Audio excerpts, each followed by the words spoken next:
Welcome everybody to the MBK Studio Tour. Matt Barber Kennedy here. Excited to be part of CAPA, Plein event 2020, which is happening in an odd way. So I'm going to do an odd studio tour. Just arrived at my first studio, which is where I teach at the American Academy of Art, and I do quite a lot of painting here. So it's one of my 3 places where I work. So here I am in the bike room. And so that's my commute to work, my trusty steed. And I'm going to head on up to the classroom and get ready to teach for the next 7 hours. Okay, I'm in school now, and I'm just going to quickly take you around my classroom. First session, this is introductory watercolor, and they're doing 2-color still lives. I'm just going to walk you around quietly. Here we go.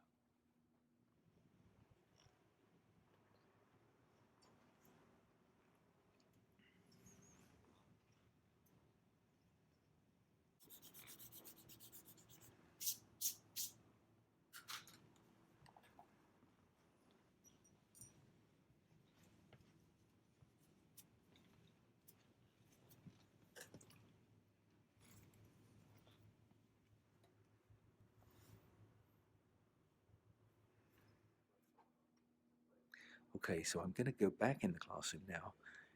It's now second session. Don't need to be quite so close to the camera. Second session, and we are going to be looking at what's going on in my room. 3rd and 4th year, so senior watercolor majors now, and they're all working on different stuff. Let's see what they're doing. Or it adds to it. I mean, you make the list. I would document that. At least I have documentation of that one too. Yeah, definitely. But I took pictures of the house. Okay. Let them have it. But still, I mean, that's the whole part of it. Well, these are mine here. This is the Meg wall. This is a model I like to work with every semester.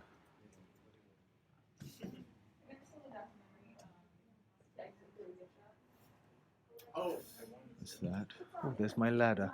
So this is a classroom where I spend 4 days a week, and I do a lot of painting and drawing here myself.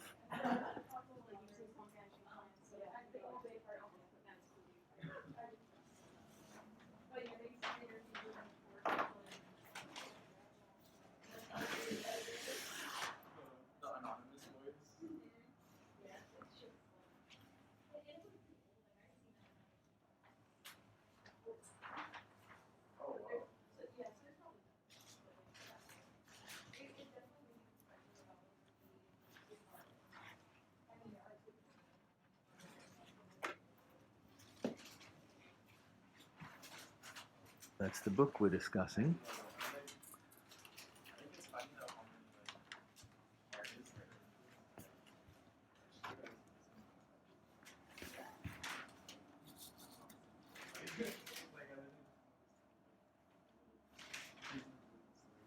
And that's something I'm working on at the moment.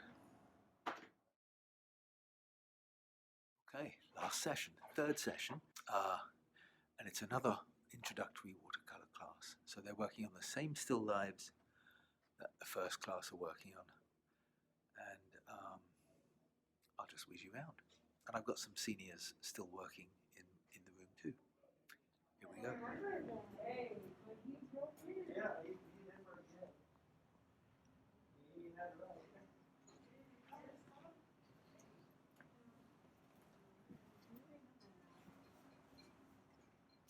Like, imagine the last thing you see though is like his face.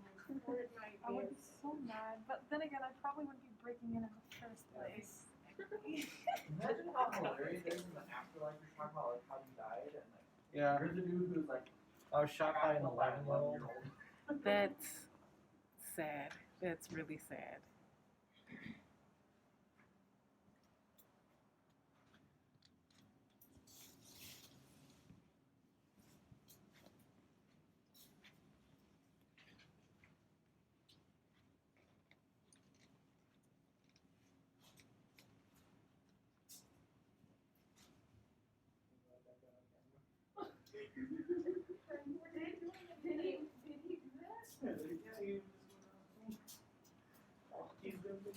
No, no. I don't want to be.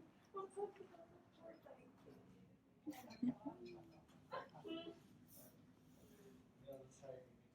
Well, it's 4 o'clock. I've just finished my 3rd session of teaching. I'm about to get on my bike and cycle over to the studio, and I'll give you a quick tour.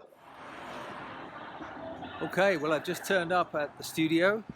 It's about a mile from the school to here. It's an easy bike ride, keeps me fit.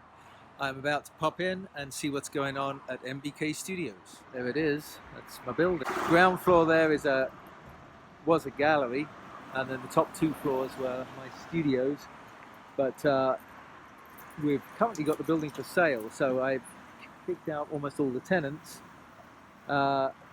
And then my buyer walked away the week we were supposed to close. So anyway, let's go over there now.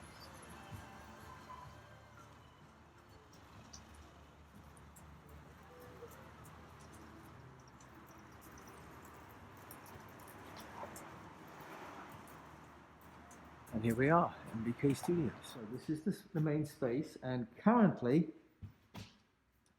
there's my buddy Chase, a graduate of several years ago, who is working on this massive thing, which is, I'm not going to go into great detail on it, but I'm going to go into no detail of it because it's a studio tour, not an art history lesson. But there's a little bit of Dante around the edge there. That's the painting that's going in this frame. It's huge. This is some of his other work. And so this was built as a gallery, designed as a gallery, and it's where I'm currently basing myself, having vacated the upstairs. So one of the things that I have is a boatload of work. I've just put 14 pieces into a gallery in Annapolis. I have a show there, and I've just received back some work from a gallery in Wisconsin. So I've got piles of work waiting to be hung and displayed, and I've just come back from a plein air event. So I've got boxes everywhere and work piled up. But under normal circumstances, that would be my painting surface right there underneath all that nonsense. So we have a nice garden space out the back. I sound a bit like a realtor. So you could use this garden space for all sorts of things. So this is where I paint, and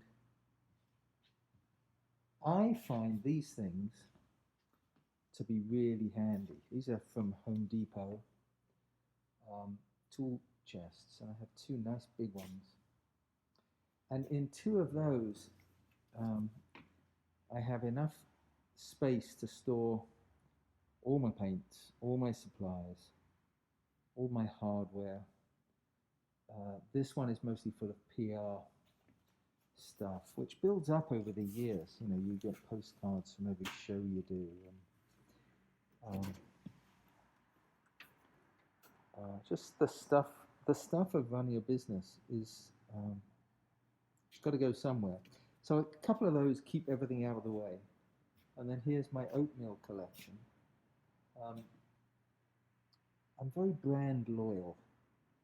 So if I like an oatmeal, it's the only oatmeal I'm ever going to eat.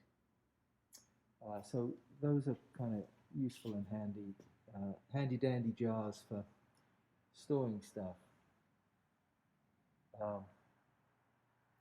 So really, I mean, I've got this 1,000 square foot down here of space, which I'm sharing with Chase, but you know, wall space is premium.